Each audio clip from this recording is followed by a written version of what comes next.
Hi, today we will be looking at language death, in specific language decrealization in Gullah. Patricia Jones-Jackson wrote a paper in 1984 on this topic, which we will be further looking at today. A language dies when no one speaks it anymore, according to Crystal 2000. However, Jordan's 2015 paper defines language death as the moment when no native speakers are left, and gradually the language dies. A pidgin is a first-generation version of a language, formed from multiple languages as a means of communication. A creole is a pidgin language that has acquired native speakers with grammar and vocabulary. Decrealization, defined by the Merriam-Webster Dictionary, involves the process of the creole language rejoining the standard language from which it was originally derived. Gullah is classified as a nearly decrealized language, also known as a vestigial post-creole.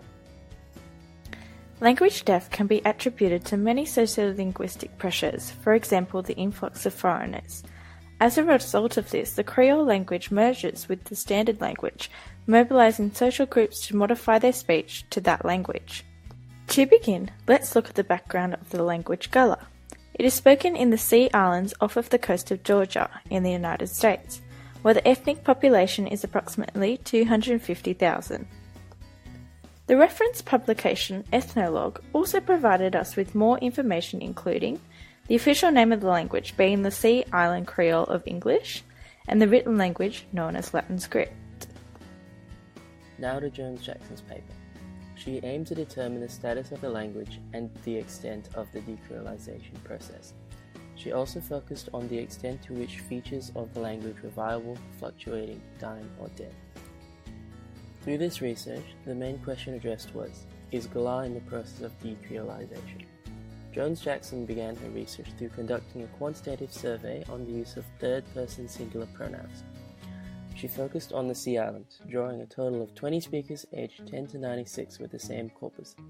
She concluded there were 9 valid speakers from this sample after considering their tolerance to the investigator, age, sex, social status, years of residence, and the reliability of speech. Similarly, Weldon conducted a study in 2003 using a quantitative analysis of the copular variability of pronouns in 15 different contexts. His study was very similar to Jones-Jackson in finding the different use of gender pronouns. The results from Jones-Jackson's data indicate that speakers of Gullah are fluctuating towards English, particularly in the use of pronouns. In the case of nominative or subject pronouns, the data shows that the pronoun she is being taken up by Gullah speakers to make distinctions between feminine and masculine, as regular English speakers do as well. However, Jones-Jackson notes that speakers of Gullah usually don't specify gender at all in the use of pronouns. It was found that nominative pronouns I and he were more commonly used, more so than she. Furthermore, Jones-Jackson's results for the objective case pronouns conflict with the mentioned findings of Bickerton 1973 and Rickford 1979 on their study of Guyanese Creoles. Her results indicate that the use of the pronoun am, found only in the objective case of Gullah speakers, was more common in the gender-neutral objective over feminine and masculine objective cases. Alternatively, Bickerton explores the possible connection am has with the English pronoun him. To summarize their findings, the results revealed the use of him only when speakers apply English rules and only in the masculine objective case. This was found present in their study only 21% of the time, unlike the historically used Creole form am, which had occurred 71.5% of the time in Jones-Jackson's findings. These results illustrate the changing linguistic boundaries of Gullah and thus give some evidence which supports the notion of the Gullah Creole moving towards decreolization. The main limitation of Jones-Jackson's study was her narrow sample size of 9 people that were selected from one community. Drawing conclusions from this small sample is an inaccurate representation of the whole language. In addition to this, Jones-Jackson identifies remote, less economically developed islands as a potential control group, but she has no benchmark to measure the actual process of language death, especially for this occurring on the more commercialized islands where the death is assumed much slower. Despite these limitations, Jones-Jackson's research does successfully spark an interest for future researchers to continue investigating Gullah as a dying language.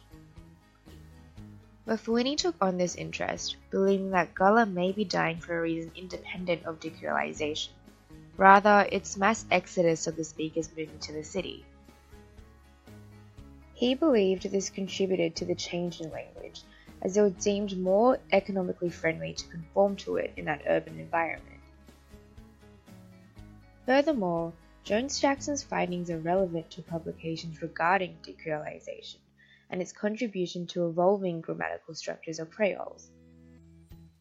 The previously mentioned paper by Roll in 2003 similarly gathered results that identified the significance of gender as a variable for the use of copula in speakers of Gullah.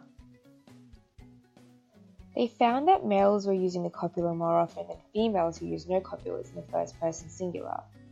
This challenges present studies that investigates how women more often apply standard varieties in language use. Gender in language use is another complex area of linguistic change, but in relation to Jones-Jackson, this highlights the presence of changing grammatical structures in the use of Gullah. So to conclude, Gullah is still a language in the process of decreolization. Its small population has been implementing language development programs, such as the Government Bilingual Program in 2005, to help slow the process. More awareness, more research, and increased speakers of Gullah will all help to slow this language from death. Thanks for watching!